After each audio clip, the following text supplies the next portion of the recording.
Gagawa tayo ng Japanese Soufflé Pancakes! Para sa written recipe, please check description box. Ang unang gagawin natin, ipagsama-sama natin ang egg yolks, gatas, at vanilla essence. Dahil konti lang ang kailangan sa gatas, ang ginawa ko, 1 tablespoon water and 1 tablespoon powdered milk na Bear brand. Of course, kung may liquid kayo ay pwede nyong gamitin. Tapos ilagay natin ang cake flour and baking powder. At dapat ang harina ay sifted. So haluin lang natin until ma-incorporate ang ating wet and dry ingredients. Ngayon naman, para sa meringue, i-beat ang egg whites until foamy. Tapos ilagay natin ang white vinegar. And then i-beat natin until soft peaks form. Kapag nasa soft peak stage na kayo, gradually add the white sugar. At i-beat natin until stiff peaks form.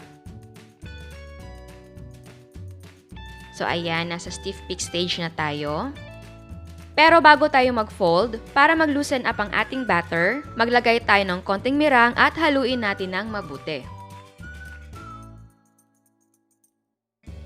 So ngayon, pwede nang i-fold ang ating meringue. And remember, be gentle.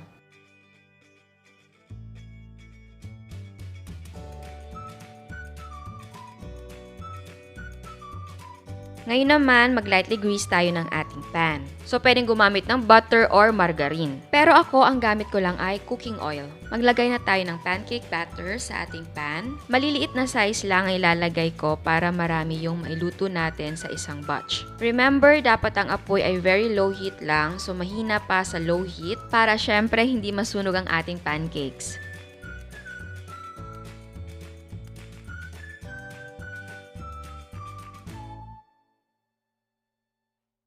Tapos mag-drizzle tayo ng konting water sa ating pan. Sa gilid lang natin ilagay ang tubig. Takpan at lutuin natin for 3 minutes over very low heat. And kapag may butas ang takip, takpan ito. After 3 minutes, eto na siya. Gusto ko na medyo mataas ang ating pancakes. So magdadagdag ako ng 1 tablespoon ng ating batter sa bawat isa. Actually, pwedeng mas matangkad pa or medyo malaki ang ating mga pancakes. Kaso lang sa case ko, tatama ang pancake sa takip kasi mababa lang ito. So, lagyan natin ulit ng konting tubig. Takpan at lutuin natin for another 2 minutes. After 2 minutes, pwede nang baliktarin. Alalay lang sa pagbaliktad.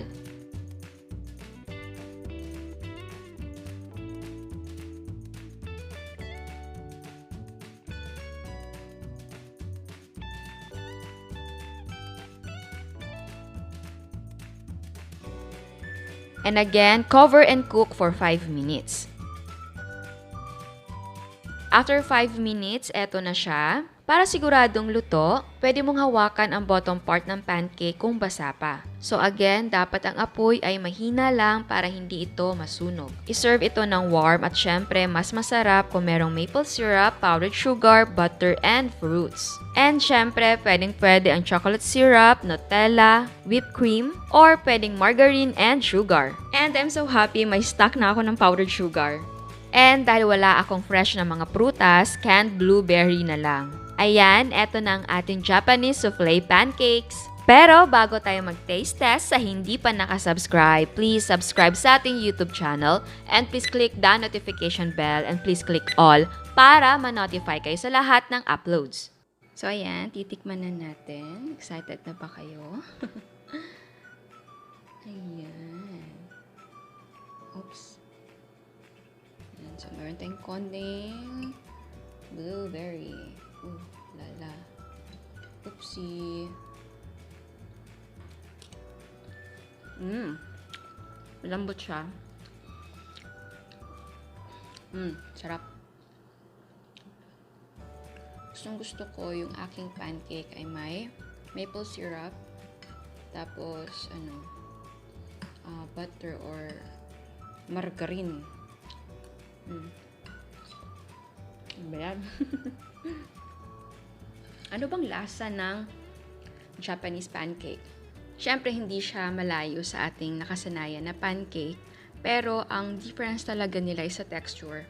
Kasi napakalambot ng ating Japanese na pancake. So, Talagang parang may hangin, yung ganun. Pero okay lang sa akin. I don't mind. Sarap. Basta meron talaga nito.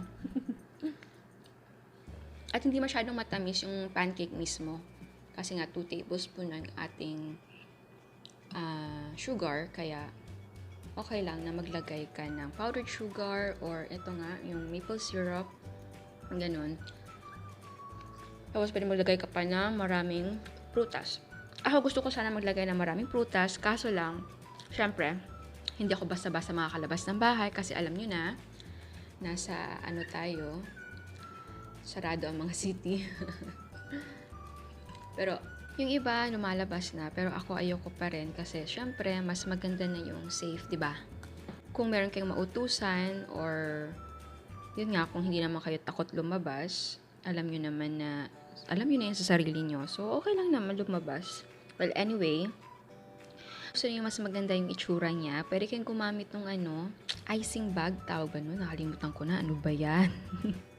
Basta yun yung ginagamit para mag-frosting. So, pwede ganun. Pwede kutsara lang, tapos build up mo na lang siya ng maganda. So, yan. Alam ko, maraming nag-request nito noon pa. Sorry, ngayon ko lang siya nagawa. Marami kasing, ngayon, itlog sa bahay. Baka masira. Kaya ginamit ko na.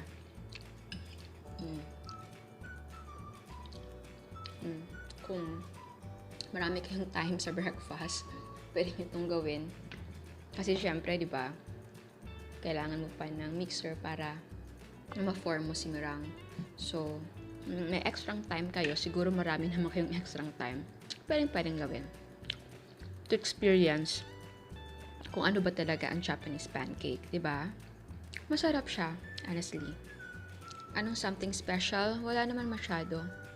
It's the texture and yung itsura niya. Kasi nga, di ba? Hindi siya yung ordinary pancake. Yan siya. So, yeah, may mga instances na nagdi-deflate siya. So, mas maganda kung medyo mataas talaga yung paglagay mo. Para if ever na mag-deflate siya, hindi naman siya sobrang nipis. So, yan. Ito lang ay maliliit. So, pwedeng gumawa ng mas malaki. Sarap niya. I love pancake. Gusto ko yung pancake ko na may kasamang yung hotdog, chicken hotdog, or corned beef. Ayun. Yung in-order ko sa fast food. Gusto ko yun. So, ayan. Sana nagustuhan nyo yung gawa natin. At sa nag-request nito, kailan pa? Last year pa ata. Ito na yun. Ayan. Ciao! At eto ang mga prices ng ating mga sangkap. Kung maliliit, makakagawa ka ng 6 pieces. Ang cost per yield ay 5 pesos and 77 cents. Pwede mong ibenta ng 25 pesos ang 3 piraso. Again, ang selling price ay magdidepende kung magkano ang presyo ng sangkap sa inyo. At bago ako magpaalam, meron tayong another dose of inspiration. Eto ang chocolate chip cookies ni Miss Love. Donuts by Miss Maris. Meron siyang empanada. At meron siyang mga cakes.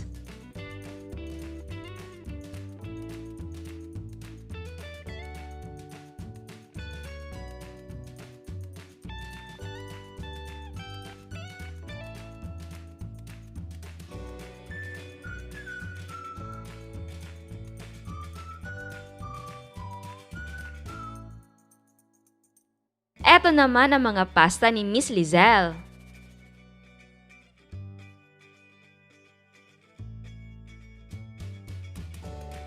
Meron siyang mango graham ice cream.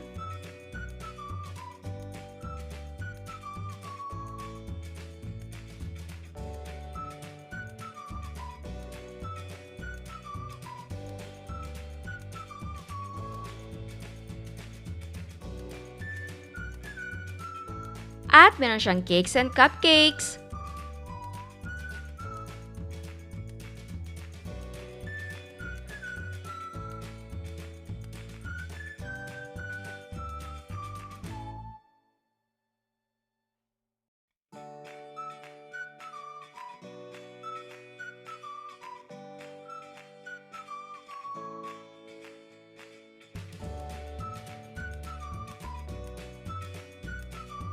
Again, I want to say thank you sa lahat na nagpapadala ng mga photos nila. And I'm so happy na 700,000 subscribers na pala tayo. Salamat talaga sa suporta na binibigay ninyo sa Kusina Chef.